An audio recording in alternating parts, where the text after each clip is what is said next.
Welcome to A Gay and a Non-Gay. Yeah. I'm James Barr. I'm a big gay. Yes. And Dan Hudson is a big non-gay. I guess so, yeah. Welcome along. And Rob Madge is with us today. Yay! Yay, I'm a big gay. Well, we have a lot of questions to ask you about your new show, obviously. It's called Buyer Cellar. It is, yeah. And it's only been going on for a week so far. Yeah, about a week and a half, something like Yeah, and you're finishing at the end of October? Yes, we finish in London on the 19th of October, I think, and then we go to Plymouth for a cute little week at the Theatre Royal. This is a true story, right?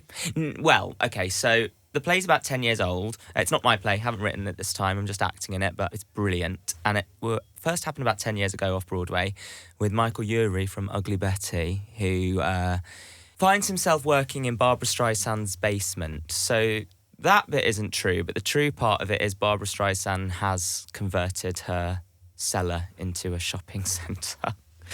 How is that true? How is it not true? It's Barbra Streisand. How can you have a cellar so big you can turn it into a mall shopping centre? How the other half lived, James. I know. What I don't understand. The royalties from The Way We Were, God, it must be amazing. Yeah. No one actually works down there, but she has it in every contract that she will keep the memorabilia, the props, the costumes from every job she does. And then she turns each movie or project into a shop. Essentially, yeah. Which she can go into. So it's more like a museum. Essentially, yeah. But it's the imagined scenario of what if the number one gay fan ends up working and becoming friends with the number one gay icon, aka Barbra Streisand. And I haven't seen it yet, but I'm excited to. Do you murder Barbra Streisand? Yeah. So you know the end of Sunset Is that really what Boulevard? happens? Yeah. No. So you know how Nicole Scherzer comes out in all the blood at the end and barefoot in a black slip? Yeah, that's what I do as well. Is that actually what you do? Yeah, no, Shut it's up. not.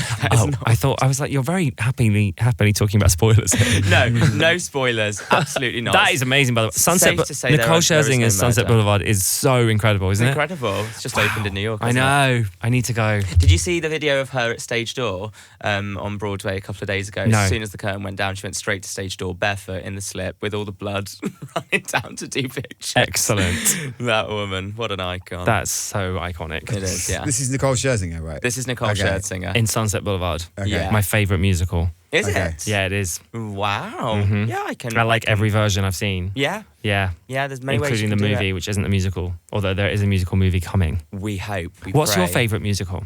Acorn Antiques by Victoria Wood. I haven't seen that. Oh, it's brilliant. Is it good? Yeah, it's so good. Get the DVD. It's Julie Walters' crowning moment, Okay. in my opinion. Amazing. What would your dream role be? The MC in Cabaret. Yeah. I think that's just a classic answer for anyone who's a bit queer, a bit gender fluid and likes telling stories. I mean, and also for someone who likes to have a rapport with an audience, I think it'd be right up my street. Yes. So, Would if you- you're casting, look my way. I'll put a wig on. I can do that now. I'll shave. It's similar to the Magic Mike MC. Yeah, very similar. Yeah, not quite as raunchy if I'm in the spotlight. Dan sadly. is obviously not a big fan of musicals I based on have the fact that seen he hasn't spoken for I a have while. seen Cabaret. Have you seen Cabaret? Yeah. The new one. Well, No. not that new now. I You suppose. would be great as that role, by the way. Oh, And- stop it. It's a shame that musical has left. Is it left London? No, it's still here. Is it still here? Oh, Still there we going go. strong. Great. Now with what's his face off Benidorm. Do you ever watch Benidorm? Oh, the dad. No, not the dad. not the drag queen. No, not the drag queen as the MC. Although I would love to see Tim Healy do that. And that's Matty Healy's dad. Yes, it is Matty From the Healy's dad. 1975. Yeah, Right. Yeah, so it's Tim. Did you know that? It's No. Tim Healy and Denise Welch who are currently the MC and Sally Bowles. In No, is Cabaret. Denise Welch there as well? No, although That I would would be love so to see good. it. Wouldn't it be incredible? So it's not Tim Healy. No, but it's his son in the show.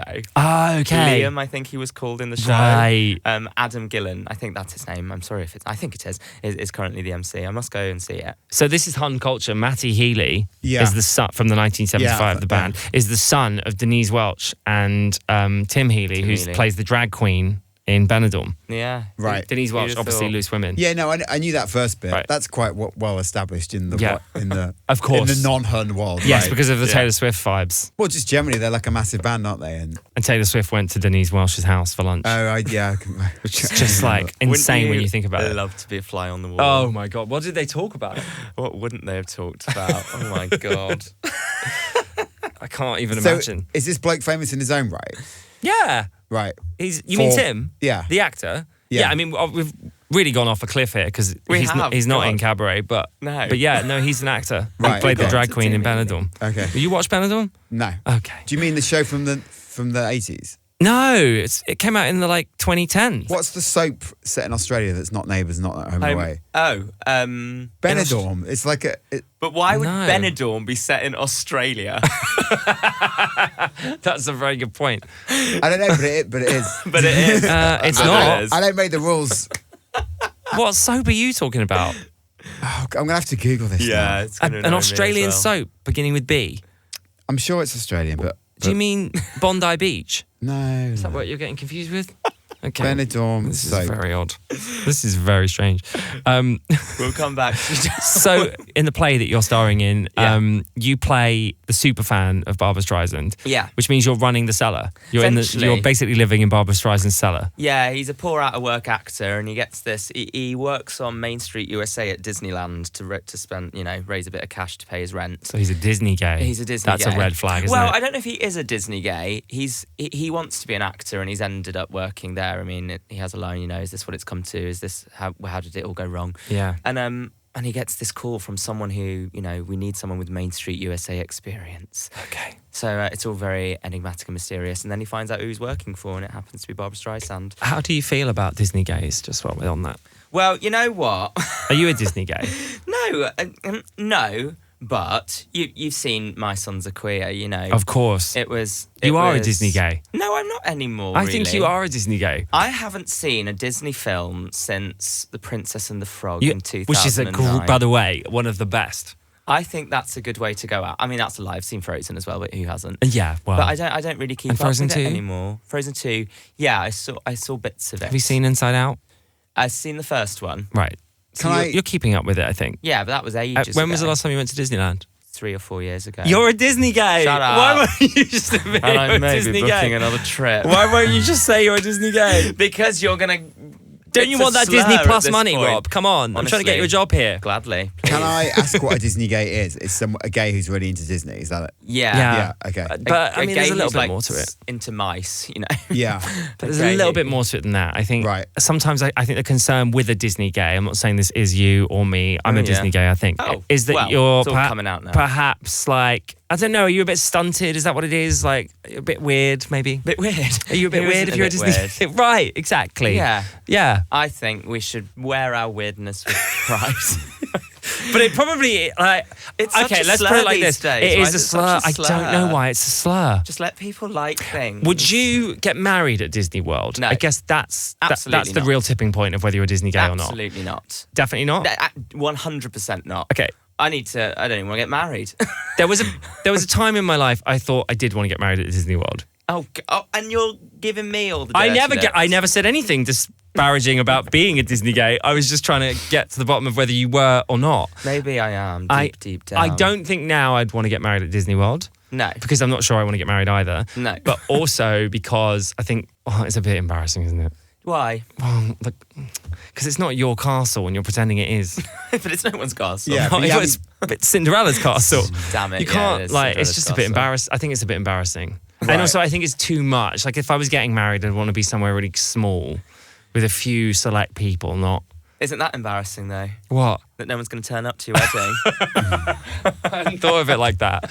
In your dreary barn. Mate, it's going to be a beach, actually. Is it? Yeah, if it was a barn, it wouldn't be a dreary barn. Benidorm? Bondi Beach? It would be Benidorm Beach in Australia. Did we work out what that programme was? I think I'm completely wrong because I think you two Oh, wow. are That right. is something I've never heard out of Dan's mouth Yeah. before. That was an incredible Wow. moment. So it's a sitcom, yeah. Yes, That- Benidorm and it's is a set in sick- Benidorm, Spain. Yes, it Yeah. was. I don't Yes. know what I was talking. I don't know what you thought. I don't know We what I know was this thinking about. information already. Well, But thank you. I don't know what I was talking You're about. now Dansplaining Benidorm to us. Yeah. So Disney adults, right? That's also a term that's thrown out. Yeah, As it's a a similar. I negative. guess that's similar as a Similar. Yeah, why is a Disney adult a bad thing? I think Disney adults get a bad rap, actually. I mean, I am not one. Well, I don't know. I mean, what makes one? I'm about. You don't like musicals. I don't think you're a Disney Yeah. adult. So going to Disneyland a lot, I think is far less embarrassing than, for example, getting excited that there's red cups at Starbucks. Like, Yes. like I that's would embarrassing. Agree. Yeah, I would agree with that. Interesting.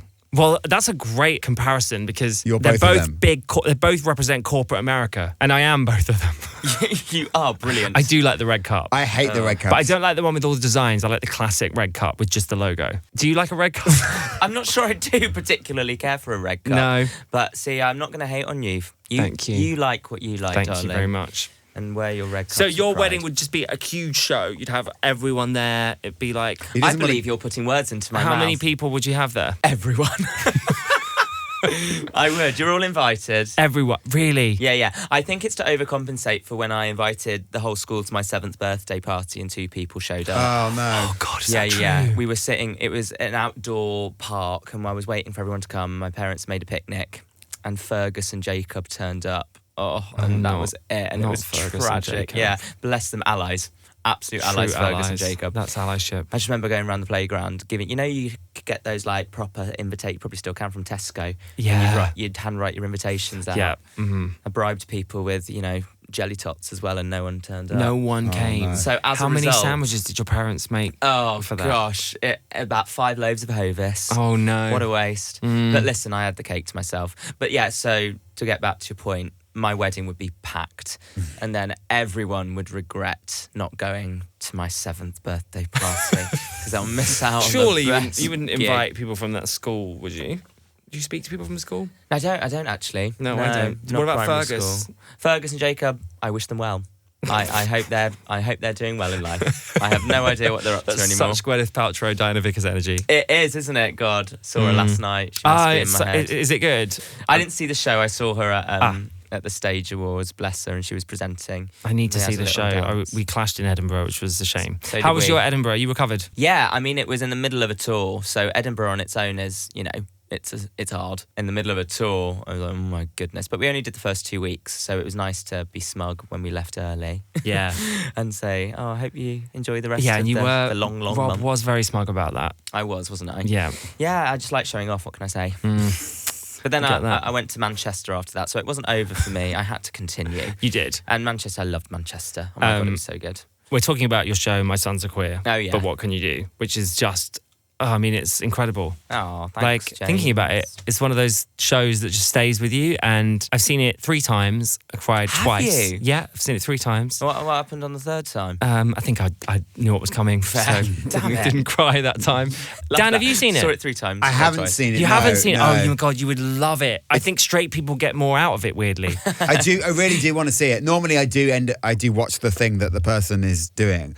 But, Do you? Yeah, on the podcast. But I didn't go to Edinburgh and I That's haven't very had a honest chance of you. yet. The show's been going for about 3 years now. Yeah, I just So- haven't had a. You might have had Haven't had an opening the for ship it. might have sailed. I'm Interesting. give me the cell. When I was a kid, I used to put on lots of shows in my living room, as did lots of kids that like theatre, and they're all documented on VHS tape. Yes. And me dad would, play the Sea Witch when I'd be Ariel, and he was my stage manager. And I wrote a show about a relationship between a very straight, working class dad who's an electrical wholesale supplier and his very obviously queer son, and how those relationships have existed for years and years and years, and it's not new, it's not trendy, and we've got the VHS tapes to prove it, is essentially what I wanted to do. What came first, the TikToks or the show?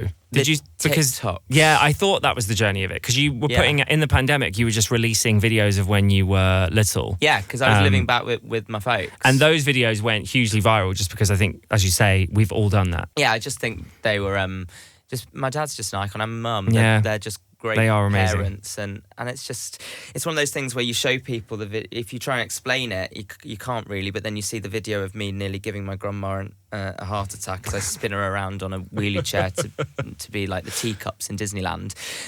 They were just absurd. So I shared all these videos during lockdown to make people laugh, and then people would say things such as, "Oh, you were very blessed and very lucky, and I wish I could have done this when I was a kid." But my dad would not have entertained the idea of his son, playing Ariel. So I thought, well, I want to do a show to say, why aren't more dads doing that? Because it can be really fun and really lovely and heartwarming. It's excellent, and the music is brilliant. The soundtrack is wonderful. Oh yeah, Pippa Cleary, she's brilliant. Yeah. my pal. Really amazing. So Broadway, you were Yes. about to take the show. You did We a were. hugely successful Edinburgh run, Yeah.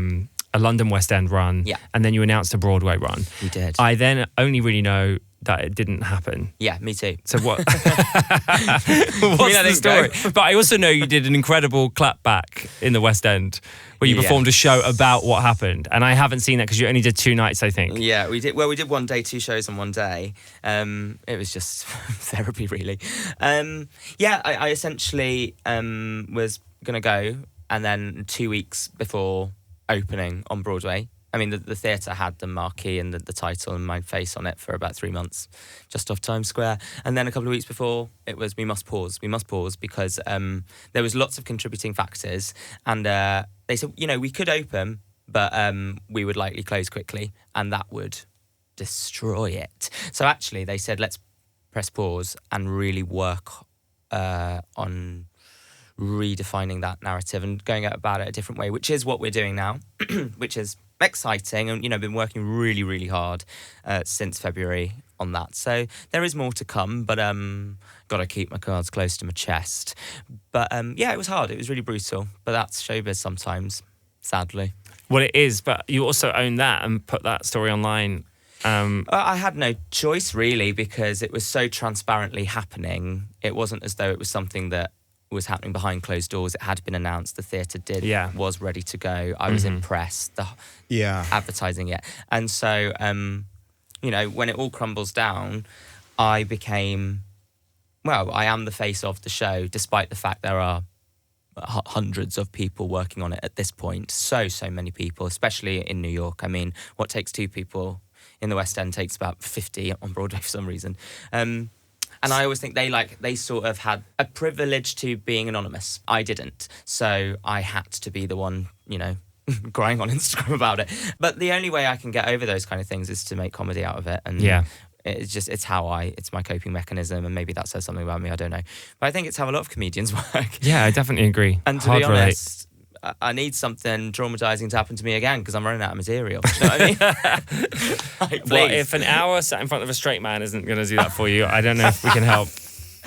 Dan, no, you're a sweetheart. So who do you prefer playing then? Do you prefer being, even though that is a persona, my sons are queer, do you prefer being someone completely different to yourself? I don't know what my preference is really. They both present challenges. I think mostly when I'm being myself, it's always harder to set boundaries. At least in this play, it's very clear that I'm not this person, and I'm not going to have to answer some really tough questions at stage. Do you know what I mean? It feels like when you're doing a piece of work that resonates with people for one reason or another, which I'm glad it did. It's always tricky because I'm not a therapist, and I can't answer a lot of questions that people have. With this one, I'm very much putting on a role and putting on a wig and then taking it off and going home at night. What kind of questions have you had then? I've had a lot of parents who want to know whether they're doing it right, and I don't know that. I mean, I'm not your child, but it's beautiful that you ask that. I'm also not a parent. So I get a lot of questions from teachers asking me, someone's come out in my class, but the parents aren't sure. What do I do? How do I negotiate? I'm like, oh my goodness, I don't know. I don't know the answer to all that. All I can offer is, an hour of entertainment that hopefully, asks those questions. I'm not attempting to answer them. I'm just hoping that it's being put out into the ether rather than pretending it's not happening. Yeah. When you were little, your parents had to deal with you being, a nightmare. A nightmare. Yeah. And then, do you feel like you had various different coming outs, like as you got older? Yeah, I mean, the closet's made of glass at this point, so no one never seems to have that problem.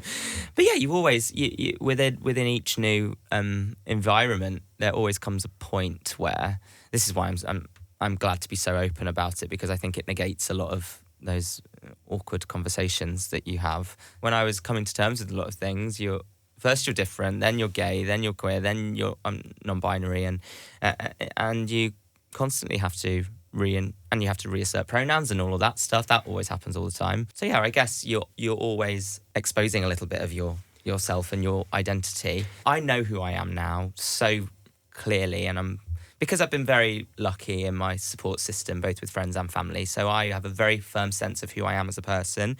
So if somebody wants to tell me something that I'm not, cool. That you can have your opinion of me. I know who I am, and I have a great support system around me, so it doesn't make any difference to me. Yeah. Which I'm very privileged and very lucky to be able to say, because people don't have that support system. So for those people, you know, I really hope they find they're good people. And your parents, they were amazing every single version, right? Yeah, they just couldn't give two craps. You know, they just get on with it. And of course, everybody makes mistakes. Everybody has those days. They're so brilliant and they call people out on it, but we're also very patient with one another. And I think that's equally very important. I think we all need to be more empathetic to one another and try and differentiate malice and good intention. Otherwise, we're not going to really get anywhere. Some people are very malicious and just evil, as we know, and willfully ignorant, and I've got no time for that. But then there are people who are trying to learn and, yes, might get a they them pronoun wrong here and there, but you know that they are on your side. Yeah. You've got to know which battles you really should be fighting. Yeah, I mean, I think you're being very gracious there, and you don't necessarily need to be. Well, I spent a lot of time being angry, Right. and it's too much on me. Yeah. You spend your whole time being frustrated. It's much easier to let that go and find your people, find your tribe, and find your community who love you for who you are. It's interesting, the anger thing. I think as an ally, I've previously been angry when people get it wrong Yeah. for my friends, Which or is- angry with myself if I've got it wrong. Which I think that's lovely though. As an ally, that's always It's stressful though, it is, yeah. because you feel like you're sort of taking it on. I mean, this sounds like I'm being a victim. I'm absolutely not. But like I have a friend whose boyfriend still calls them by a he pronoun, even though they're very much they. Sure. I find that very stressful. Danny St. James said a brilliant thing and said, I'm sick of the term allyship and I want to call them advocates. It's more, we should be advocating for one another, which infers standing up for one another. And when people don't necessarily have the voice or the platform, I know some people just don't give the trans community the time of day even. So it's so important that if you are an ally, that you are continually advocating, even though it's it's really tough and it's a long old fight. But we're all there together, right there with you. Yeah. Holding hands. Holding hands on the march. Before you go, can you tell us what you're doing next? Because it sounds like you've got some US stuff happening with My Sons Are Queer, which is exciting for our listeners in America. Well, we hope so. We're working very, very hard. It would be sometime next year, so do stay tuned. But before that, I'm doing Panto at Palladium, which I'm very excited Are you to the fairy godmother? I'm some like Puff of the Trees. I think is Excellent. I think is the character name. This is your second year doing it? Third. Third year? Third Oh my year. gosh, amazing. Third. This time with Jane McDonald. Oh, I met Jane the other day. So, no, you did I not. did. She came into my radio show and it was amazing. Oh, She is just such a delightful woman. I am so very excited. So Yeah. this Barbra Streisand play, I think the American gay icon is Babs. And if I had my version of this play, I'd be working in Jane McDonald's basement. And I might rewrite a version. Yeah. One special night where And it's it probably working for would Jane. end in a Sunset Boulevard fashion, I would imagine. It would. Well, it'd end with a song, wouldn't it? That's on how a deep ship? the love. Yes, of course. Yeah. Yeah, that's Yeah, what it we sings. really can. Thank you, Rob Madge. Thank you so much for having me. See you later.